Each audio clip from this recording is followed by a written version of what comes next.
Une semaine politique agitée en France, un Premier ministre sur un siège éjectable, c'est notre grand angle.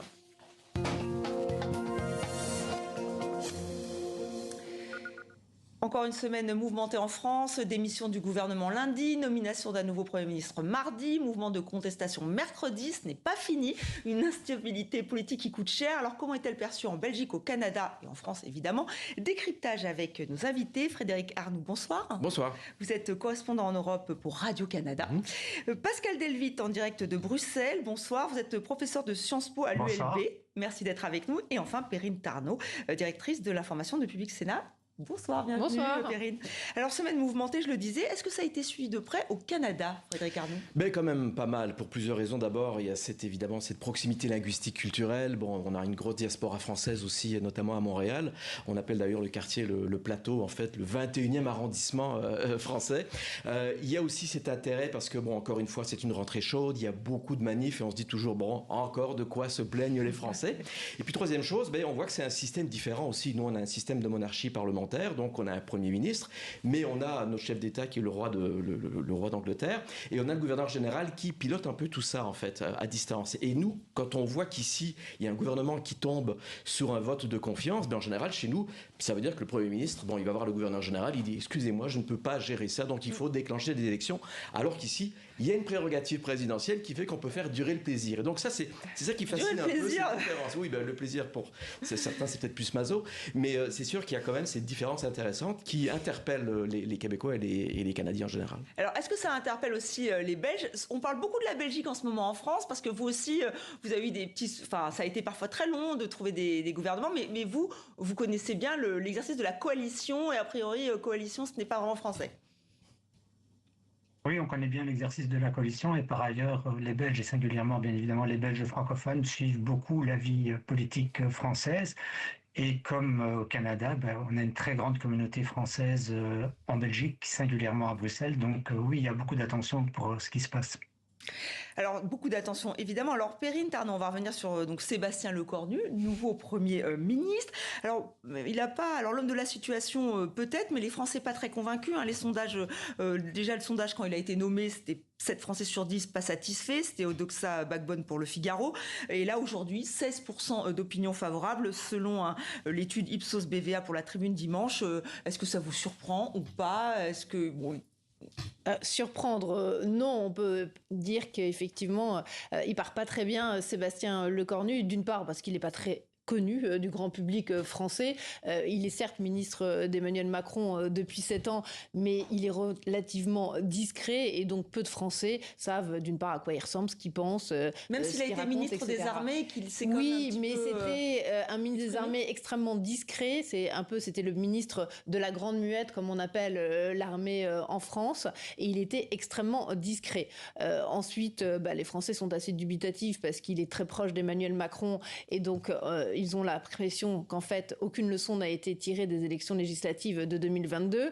Et comme vous l'avez dit tout à l'heure, en France, on a du mal à construire des coalitions. C'est vraiment un exercice qui est extrêmement nouveau dans notre histoire politique française, qui a été jusque-là très marquée par l'opposition très binaire, gauche-droite. Là, on se retrouve avec une vie politique qui est scindée entre 3 partis qui ne veulent absolument pas s'entendre. Justement, Frédéric Arnoux, est-ce que vous êtes revenu, est-ce que vous avez présenté Sébastien Lecornu, qui a priori, selon Perrine Tarnot, n'est même pas très très connu en France? Oui, évidemment, il y avait un besoin de faire un portrait. Qui est-il? Qu'est-ce qu'il veut? En quoi il se différencie, dans le fond, de François Bayrou? Qu'est-ce qu'il propose? Donc c'est un peu une nébuleuse qu'on essaye d'expliquer. C'est pas toujours facile, parce qu'effectivement, c'est pas quelqu'un qui avait un profil assez élevé. Ministre de la Grande Muette, ok, mais qu'est-ce qu'il a fait jusqu'ici? Donc c'est sûr qu'on s'y est intéressé.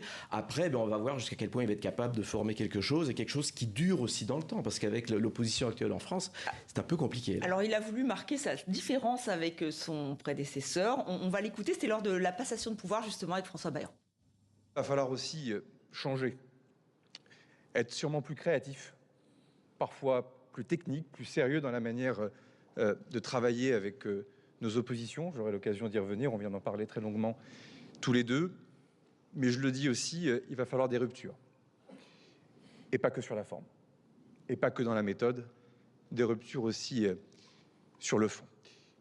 Voilà, alors il a donné quelques, comment dire, il a avancé, voilà, on va pas, plus question de supprimer 2 jours fériés, mais est-ce que vous avez été là aussi convaincu? Parce que c'est compliqué, hein, un changement de méthode, certes, mais alors, après, il faut trouver. La chose intéressante, c'est que dans le communiqué officiel de l'Élysée, lorsque la nomination de Sébastien Lecornu a été annoncée, c'est de dire qu'il était d'abord chargé de trouver des voies de passage pour aboutir à un budget pour l'année 2026.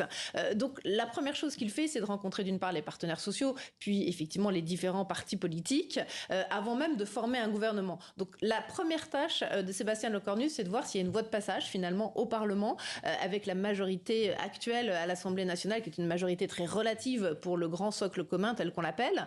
Voilà, c'est de trouver d'abord une piste d'atterrissage pour le budget français en 2026. Et on va voir comment il peut faire. Mais déjà, on va faire un petit écart avec la dette, hein, la fameuse dette qui est au cœur du budget, aussi de la démission de François Bayrou aussi. Pascal Delvit, la France, la Belgique, on est un petit peu sur les mêmes problématiques, hein, au niveau de cette dette qui pèse très lourd. Et vous avez raison, en Belgique, on a un niveau d'endettement rapporté au produit intérieur brut assez similaire à celui de la France, et il y a le même exercice qui doit être accompli par le gouvernement fédéral, c'est-à-dire de présenter un budget qui résorbe partiellement le déficit public et qui essaye, je dirais, d'arrêter la spirale de la dette et de rentrer plutôt dans une logique de désendettement. Et comment ? Mais comme la France, c'est un exercice difficile. Oui, comment est-ce qu'il y a des pistes sérieuses ? Déjà, le gouvernement a mis en œuvre un certain nombre de choses en matière d'allocation de chômage, en matière de pension. Donc, bien sûr, ce sont des pistes qui prennent effet lentement dans le temps.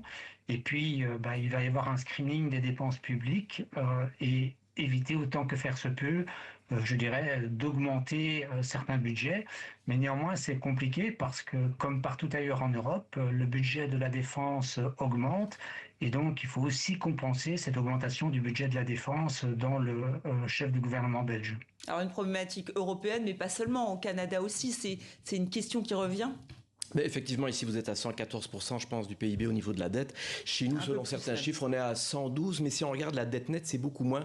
En fait, ici, vous avez 3 300 milliards de dettes, je pense, et ça équivaut à peu près à 49 000 euros par contribuable. Au Canada, on a 1 339 milliards de dettes, ça veut dire à peu près 25 000 euros par personne. Donc il y a quand même un ratio qui est quand même pas mal plus bas au Canada par rapport à la France. Ceci dit, nous on a aussi le problème de déficit, où là on va annoncer dans les prochaines heures, les prochains jours, un autre déficit majeur.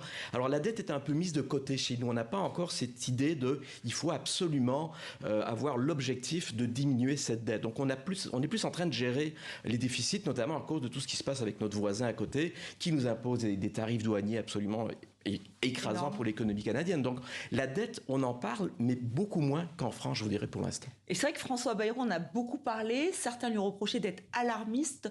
Perrine Tarnaud, est-ce que le discours de Sébastien Lecornu, lui, est un peu plus mesuré ? Pour l'instant, il n'a pas fixé de trajectoire à atteindre. Donc c'est ça qui va être intéressant à observer, notamment par les oppositions, pour savoir s'il y a un projet de gouvernement qui sera possible. C'est de voir quel est l'objectif de réduction du déficit Sébastien Lecornu fixe. Est-ce que ça va être d'ici 2029, d'ici 2030, pour atteindre les fameux 3% PIB de réduction du déficit. Par ailleurs, quel va être le niveau d'économie à réaliser. François Bayrou parlait de 44 milliards. Dans leur projet, les socialistes, eux, parlent de moitié moins. On est entre 22 et 25, 26 milliards d'économies à réaliser. Donc, que va proposer Sébastien Lecornu au terme donc de ces discussions avec les différents partis politiques? Pour l'instant, il ne s'est absolument pas avancé sur ce terrain-là. Oui, il consulte pour l'heure. Est-ce qu'on va vers un rapprochement avec les socialistes? Est-ce que c'est ça, vous parliez tout à l'heure de voix possible, avec une taxe Zuckman, mais peut-être revue à la baisse, c'est-à-dire taxer les plus riches. Pour ne pas être renversé par une motion de censure, il doit conclure un accord de non-censure en quelque sorte avec les socialistes. Les socialistes qui ont posé effectivement plusieurs conditions sur la table. D'une part, une taxation des plus hauts revenus en France. D'autre part, effectivement, baisser le niveau des économies à réaliser. Et puis, revenir sur une partie de la réforme des retraites telle qu'elle a été adoptée il y a 2 ans en France. Voilà pour ces quelques pistes. Et le temps presse, puisque appel à la grève nationale le 18 septembre, je le rappelais, la FNSEA, donc qui est le principal syndicat agricole, appelle lui à une grande journée d'action le 25 septembre. Même le patronat se dit prêt à se mobiliser, rien ne va plus. Comment on voit ça depuis le Canada? Là, vous disiez tout à l'heure, les Français, on a cette réputation d'être, de descendre dans la rue, mais là, est-ce qu'il y a péril dans la demeure? On va le voir, mais c'est sûr qu'on regarde ça avec un regard un peu... Bon, ils sont quand même bien protégés, il y a des acquis sociaux quand même assez solides en France. Là, ils veulent remettre ça en question au niveau gouvernemental. Donc on comprend cette rage, ce grand râlement, si vous voulez, ce ras-le-bol collectif aussi français. Comment ça va finir? On se le demande parce qu'on n'a pas l'impression qu'il y a un ferment suffisant là à travers la population pour essayer d'au moins de donner une chance à un gouvernement qui va être formé. Parce qu'il y a vraiment... on voit vraiment qu'il y a deux camps complètement extrêmes. On ne voit pas comment ces gens-là vont se parler, en fait. Il y a une polarisation qui est énorme.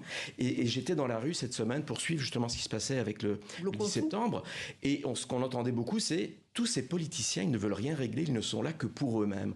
Donc on a vraiment une espèce d'éloignement de ce pouvoir-là.